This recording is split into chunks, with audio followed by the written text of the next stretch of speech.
Ketika hatiku telah disakiti, ajarku memberi, hati mengampuni. Ketika hidupku telah dihakimi, ajarku memberi, hati mengasihi. Ampuni bila kami tak mampu mengampuni yang bersalah kepada kami, seperti hati Bapa mengampuni, mengasihi, tiada pamrih. Salam jumpa Bapak, Ibu, dan saudara-saudara. Bagaimana kabarnya pada hari ini? Kita semua berharap berkat Tuhan tetap tercurah dan membuat kita tetap hidup dalam sukacita. Karya kasih-Nya akan senantiasa menopang, menolong hidup kita. Bacaan kita hari ini dari Injil Matius pasal 3 ayat 7 sampai dengan 10. Matius pasal 3 ayat 7 sampai dengan 10. Mari kita bersama-sama akan berdoa terlebih dahulu. Tuhan Yesus, kami mau bersyukur untuk pemeliharaan Tuhan. Hari lepas sehari yang berjalan, menyatakan kekuatan-Mu menopang kami. Ampunkan jika kami masih terus berbuat dosa. Biarlah kami belajar untuk bertekad menjauhi dosa, supaya kami benar-benar menjalani kehidupan di dalam anugerah pertolongan Tuhan dan di dalam kehidupan baru, hingga kami layak sampai dalam kerajaan surga yang mulia. Kiranya Tuhan berfirman kepada kami. Inilah doa kami dalam nama Tuhan Yesus Kristus. Amin.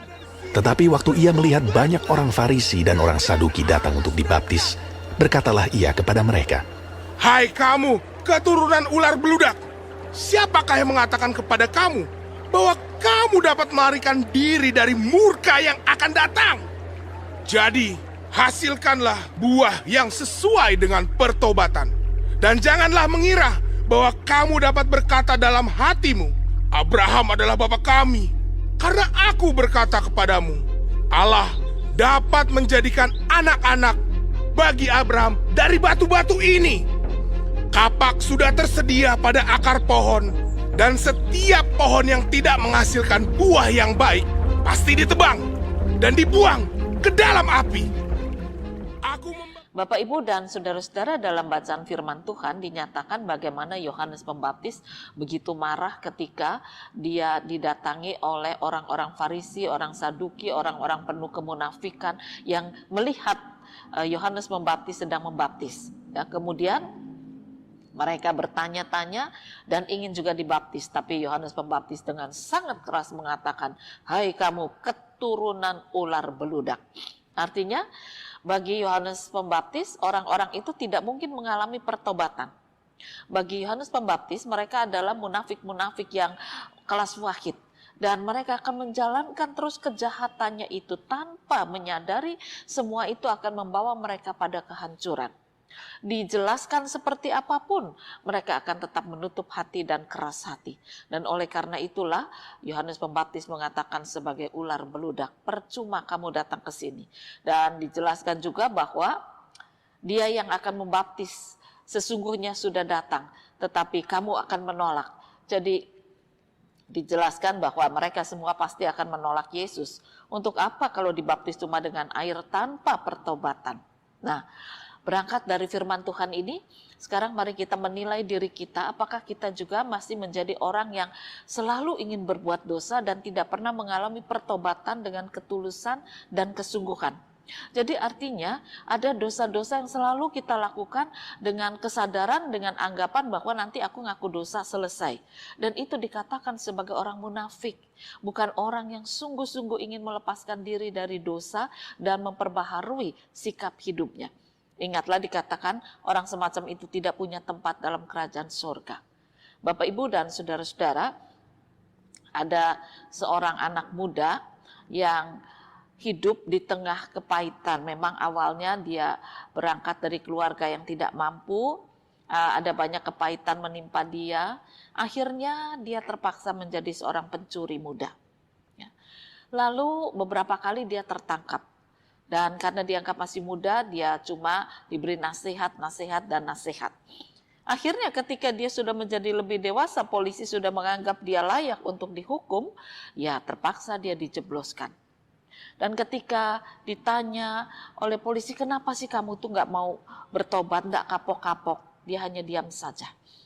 Ketika akhirnya dia tinggal di rumah tahanan, polisi berharap dia bertobat, tetapi ternyata harapannya itu kosong. Justru di dalam tahanan itulah dia banyak belajar bagaimana menjadi penjahat yang lebih ulung dan lebih pandai. Keluar dari penjara, lalu dia melakukan kejahatan lagi, bahkan lebih kejam. Masuk lagi. Keluar masuk penjara adalah hidupnya. Sampai akhirnya dikatakan dia menjadi orang yang sudah tua. Dikejar-kejar sebagai buronan. Dan akhirnya hukuman yang dia terima cukup lama. Dikatakan dia mengakhiri hidupnya di rumah tahanan karena dia harus berada di rumah tahanan sampai waktu yang cukup lama. Dan ketika dia meninggal, lalu apa yang terjadi? Nah, kalau dikatakan ceritanya sampai dia meninggal, itu fakta. Namun ada yang tidak fakta tetapi mau menggambarkan kepada kita kelanjutannya. Nah, ini imajinasi, bayangan. Ketika orang itu sudah meninggal, kemudian dia kan harus masuk dalam danau api. Karena dia harus bertanggung jawab dengan segala kejahatannya, tidak ada tempat bagi dia di dalam kerajaan danau keindahan. Ya, kerajaan yang mulia, dia harus masuk dalam danau api. Ketika dia sudah di danau api, dia kesakitan, dia teriak-teriak, dia minta ampun, sampai akhirnya ada malaikat, ya, ada malaikat yang kasihan kepadanya. Lalu dia bertanya kepada Tuhan, apakah dimungkinkan orang itu mengalami perubahan sikap dan dipindahkan dari danau api masuk dalam kerajaan Tuhan? Lalu Tuhan Allah menjawab, boleh saja, ya dicoba. Kalau orang itu bisa, silahkan. Lalu caranya bagaimana? Malaikat tadi tanya. Dan Tuhan Allah mengatakan begini, silahkan kamu pergi ke danau api dengan membawa seutas tali. Lemparkan tali itu kepada orang tersebut dan minta orang itu berpegang erat pada tali supaya dia bisa kamu tarik. Kalau dia bisa ditarik ke atas, berarti dia layak masuk dalam kerajaan surga. Ya, gampang kan? Nah, malaikat ini berterima kasih pada Tuhan, lalu dia membawa seutas tali dan dilemparkan kepada orang tersebut di dalam danau api. Ya, dikatakan, pegang tali ini, kemudian kamu pegang erat-erat dan saya akan narik. Ya. Nah, ketika dia sedang ditarik, teman-teman di danau api melihat, loh kamu kok enak, baru masuk di sini sudah mau ditarik, kan enggak bisa. Ya, aku dulu, maka dia ditarik oleh temannya ke bawah. Nah, dia nggak mau, ya. Dia berpegang erat pada tali itu, tapi dia juga menendangi teman-teman yang ada di bawahnya yang berusaha untuk menahan dia. Ya, jadi dia melukai orang-orang yang sudah ada di danau api. Jadi sampai di danau api pun dia masih melakukan kejahatan. Ya. Nah, dan karena dia banyak meronta, dia banyak ditarik atau digondeli gitu ya bahasa Jawanya, maka malaikat tadi tidak kuat.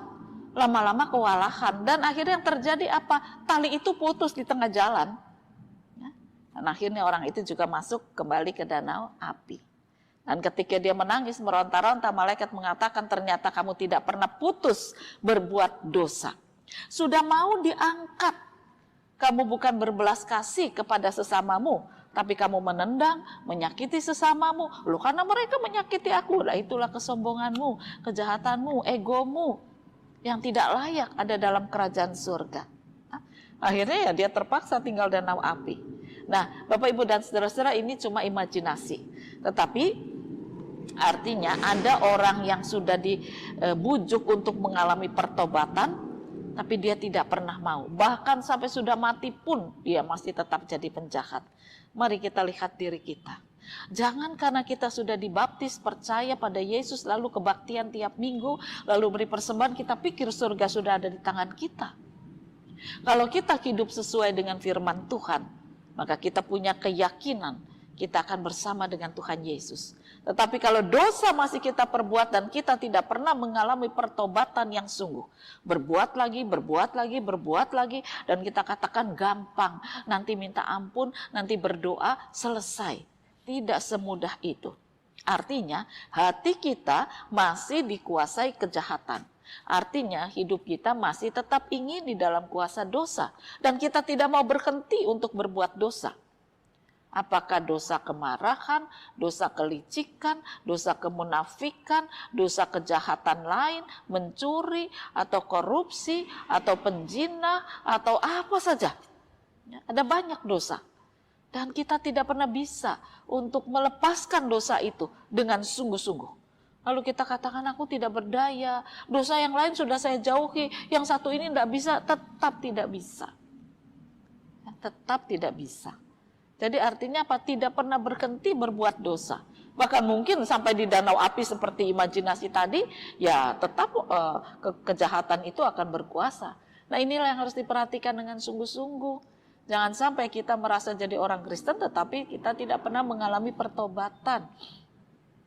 Firman Tuhan sungguh indah mengajarkan kepada kita. Ada orang-orang sederhana datang pada Yohanes Pembaptis, memberi diri mereka dibaptis. Dan kemudian dihibur oleh Yohanes bahwa dia yang akan membaptis dengan hidupnya akan segera datang. Percayalah kepadanya. Dan orang-orang ini mantap.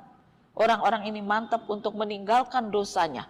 Lalu mereka memberi diri untuk dibaptis. Dan oleh karena itu mereka percaya kepada kemesiasan Yesus. Percaya Yesus menjadi juru selamat. Percaya itulah yang menjadikan mereka meninggalkan segala dosa dan akhirnya mereka bisa layak masuk dalam kerajaan Tuhan.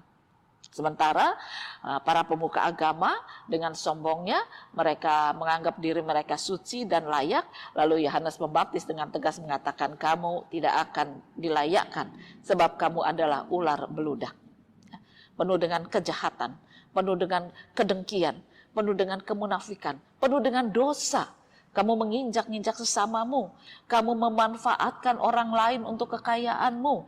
Kamu memanfaatkan kepandaianmu untuk membodohi orang lain dan sebagainya.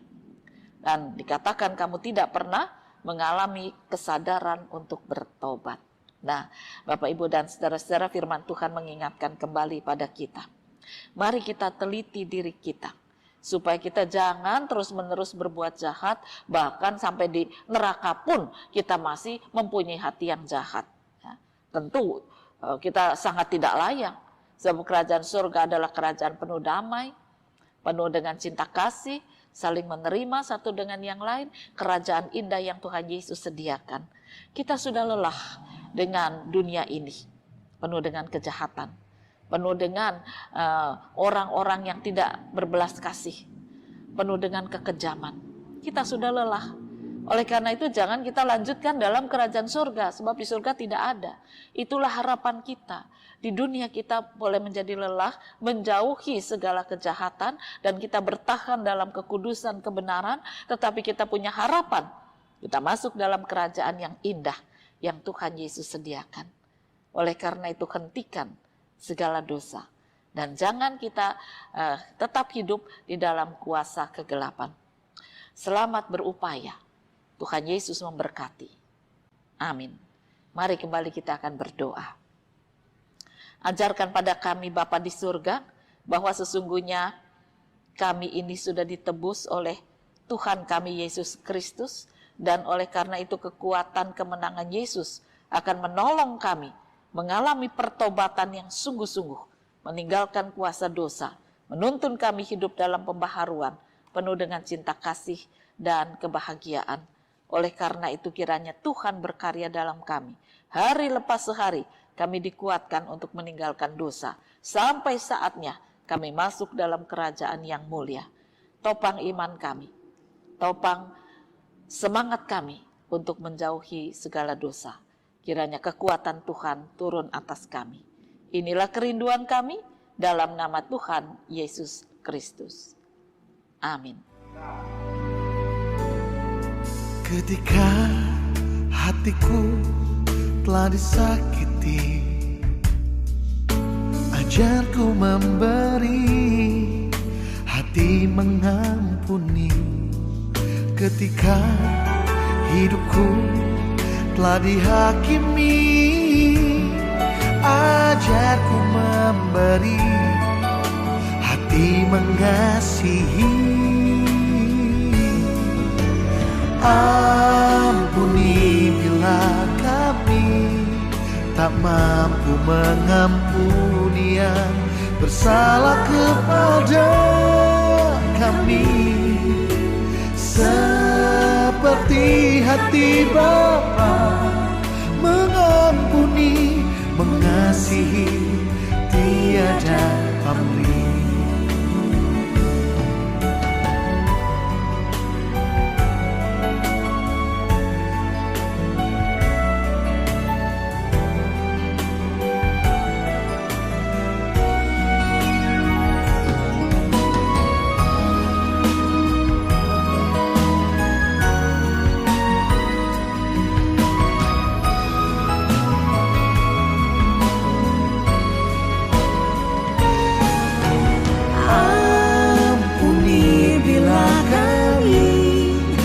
Mampu mengampuni yang bersalah kepada kami, seperti hati Bapa mengampuni, mengasihi tiada pamrih,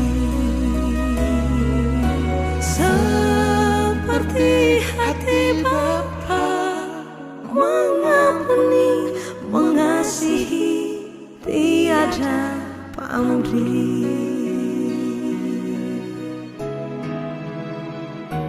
Kasih-Mu Tuhan di hati kami, mengasihi tiada pamrih.